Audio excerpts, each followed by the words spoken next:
This is Optimal Health Daily, episode 1769. 5 Reasons I Gave Up Coffee and Lived to Talk About It, by Lea Genders of leagendersfitness.com. And I'm Dr. Neil.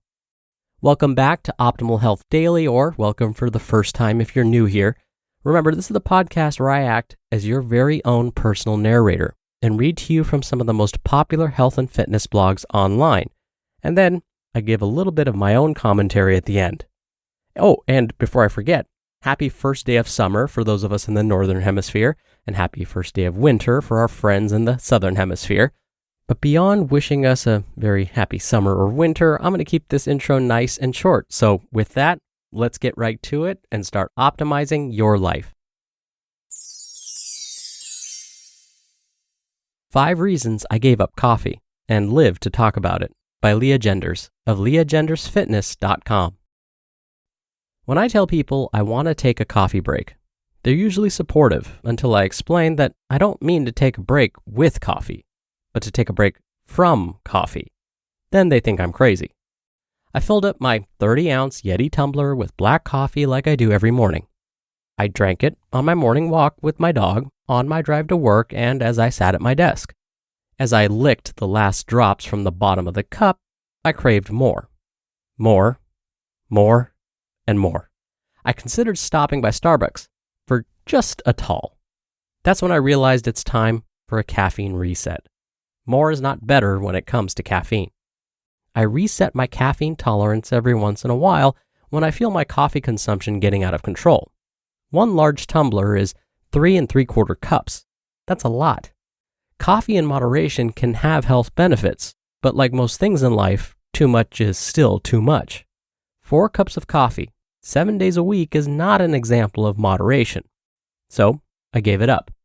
I get my body fat percentage analyzed once a month on a Saturday morning before I eat or drink anything. Once I got home, it was past my usual coffee time, so I decided it was the perfect day to start my caffeine fast. I didn't have a client again until Tuesday, so I had a few days to get it out of my system before I had to interact with humans. Some people who are smarter than me may choose to reduce their coffee consumption slowly over time instead of going cold turkey to help diminish the withdrawal symptoms. I wanted to get it over with. I went cold turkey from all to nothing. On day 3 of my caffeine reset, I felt like I was dying.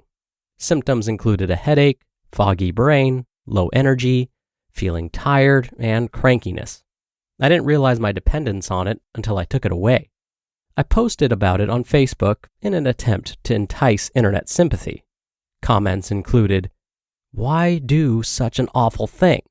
Or, "You're brave," or, "You have willpower," and finally, "But why?" Why give up caffeine? 5 reasons I gave up coffee. 1. For more natural energy.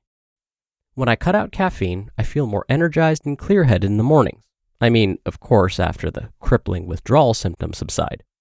When my body adapts to my regular supersized coffee consumption, my caffeine tolerance goes up. Then instead of drinking coffee for an energy boost or a pick-me-up, I need it to feel normal. I wake up in the mornings feeling like a zombie until I can pour coffee into my mouth hole. Once I'm off it, I wake up feeling clear-headed and ready to tackle my day. 2. To develop healthier habits. I write a lot about healthy habits, and it's good practice to challenge the status quo of your daily routine. What are your daily habits? I drink coffee every morning because that's part of my morning routine. Do I need it? What would my morning look like without it? Is there a healthier alternative? Examine your daily habits. You don't need to change everything or anything at all. Bring awareness to your habit patterns and evaluate if there are ways to make small improvements. 3. To challenge my comfort zone. It was uncomfortable to give up caffeine. What else is uncomfortable?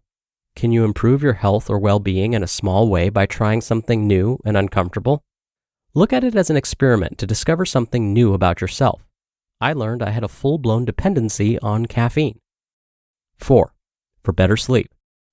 I learned in my DNA analysis that I'm a slow metabolizer of caffeine. I didn't think this was true until it took nearly 7 days to feel normal again after going off caffeine. It was a rough week, My deepest apologies to the people who had to put up with me. I noticed right away that I was sleeping more soundly at night. I'm a deep sleeper anyway. Sorry to my poor partner and other insomniac types, but when I'm off caffeine, my sleep quality improves, which is probably part of the reason I feel more energized in the mornings without coffee.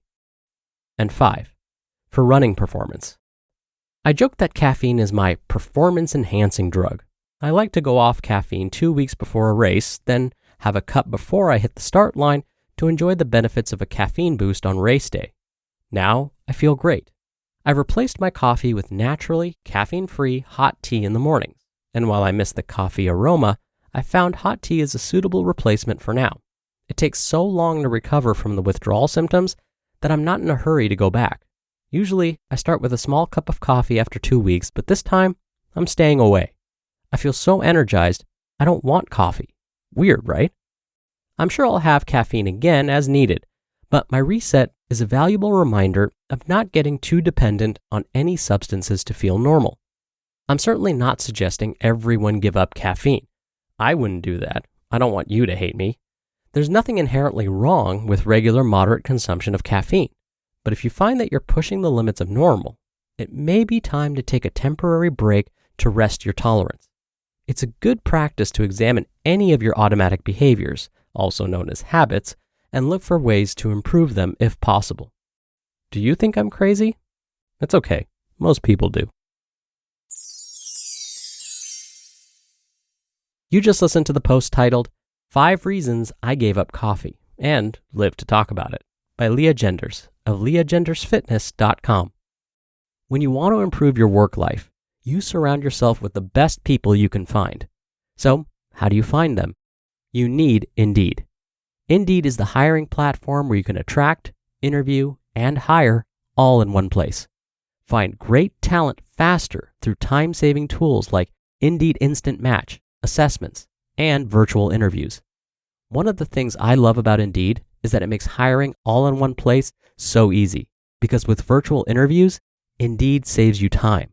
You can message, schedule, and interview top talent seamlessly, all in one place. Indeed makes it easy to connect with your applicants.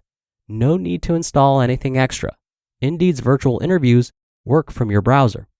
Sign up for Indeed now and get a $75 credit toward your first sponsored job. Plus, earn up to $500 extra in sponsored job credits with Indeed's virtual interviews. Visit Indeed.com/health to learn more. Claim your credits at Indeed.com/health. Indeed.com/health. Terms and conditions apply. Need to hire? You need Indeed. Dr. Neil here for my commentary. I'll be honest with you. When I first read the title of this article, I thought, oh no, this is going to be all about how bad caffeine is for you, and in my commentary, I'm going to have to gently explain why caffeine isn't all that bad for most people. But I was so happy when I actually read the article. Lea provided such an even-handed and clear message. If you enjoy your caffeine, no problem. Just do so in moderation, like everything else. Now, what does moderation mean for most adults? According to most health agencies, that means no more than 400 milligrams of caffeine per day. Now, that's from all sources, whether it's soda, coffee, tea, chocolate. Those all have caffeine in them, right? So if we were to just say rely on coffee for all of our caffeine consumption, 400 milligrams of caffeine would be about 16 ounces of Starbucks brand coffee specifically, so a grande. If you get more than this, it's still probably not an issue. For some, up to 6 cups of coffee a day may be fine.